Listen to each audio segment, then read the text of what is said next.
All right, this is going to be a quick trade review of what we did to get over 200% here on this IONQ put. The first thing we did was we were just, looking around, searching around for what opportunities were available here in the market.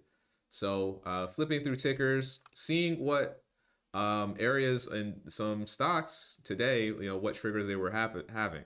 So we see it on the strat, and we see it on the LVL, the liquidity, validate the trend, and then lock on to the other side.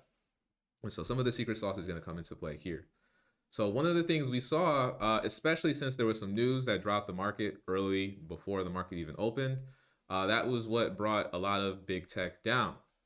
And so some of the consequences of those were, we want to see who is going to get beat the hardest or that it's actually going to move.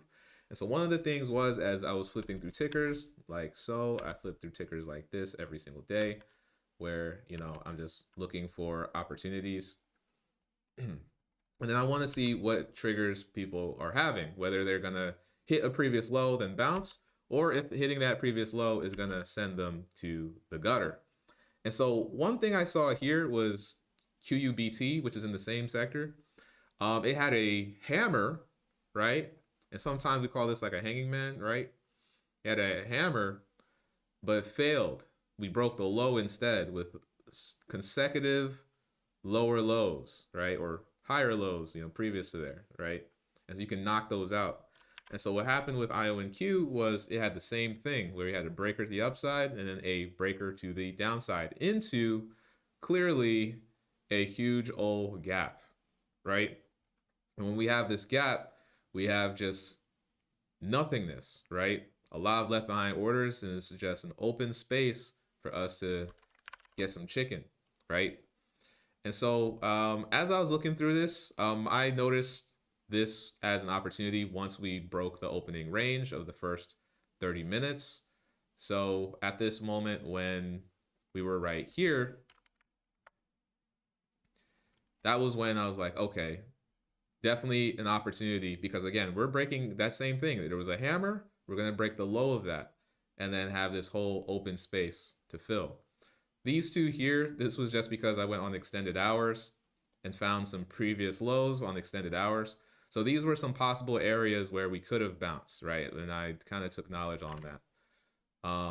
And so when we did touch that, we were having slight bounces as we, came down to hit it. We had that first green candle.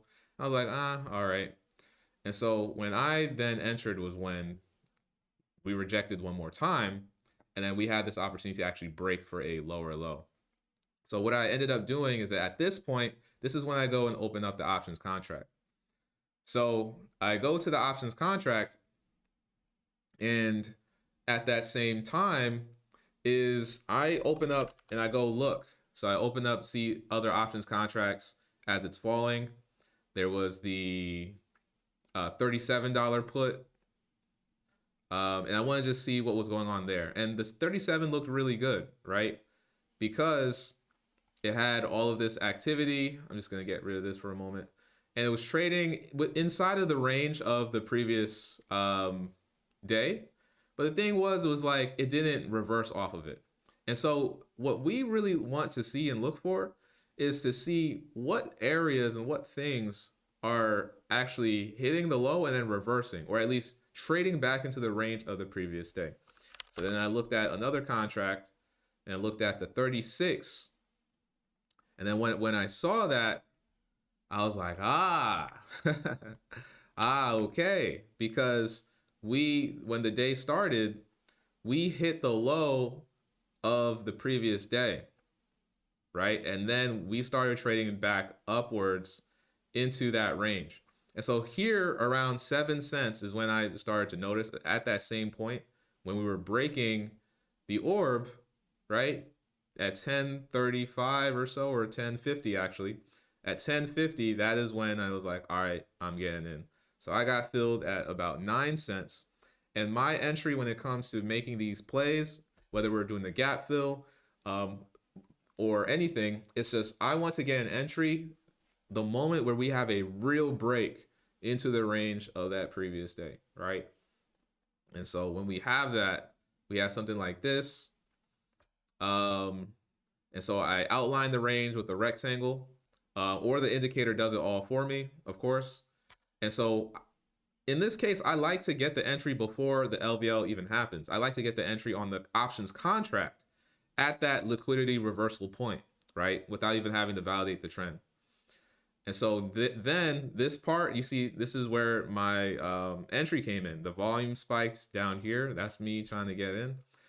And from 9 cents all the way we got to 17 up there, that's already at high as 19, that's already 100%. And then we get a bit further, a little bit, we actually trigger here on the LVL and we get to 25, and we get even slightly further than that, all the way out to 29, right? But I took profit somewhere at 19 or 20 there once we got to 100%. And so that then just gave, at the highest here, 270%. Some people were able to get in and sometimes you can get earlier entries if you see whatever price it's sitting on at the range of the previous day. So you can get a sniper entry, really risky, obviously, right? You can get a sniper entry when you see it reversing back into the range of the previous day.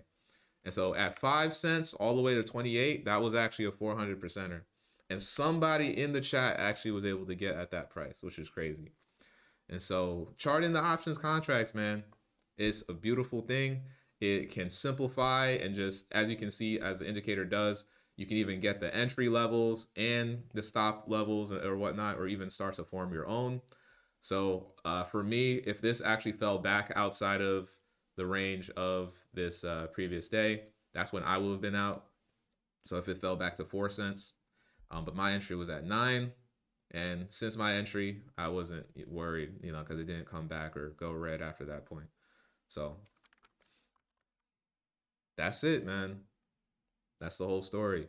If you want to learn more about this, you can always comment LVL. I know you're on the live stream if you're watching this live. But if you comment that, I'll send you the checklist.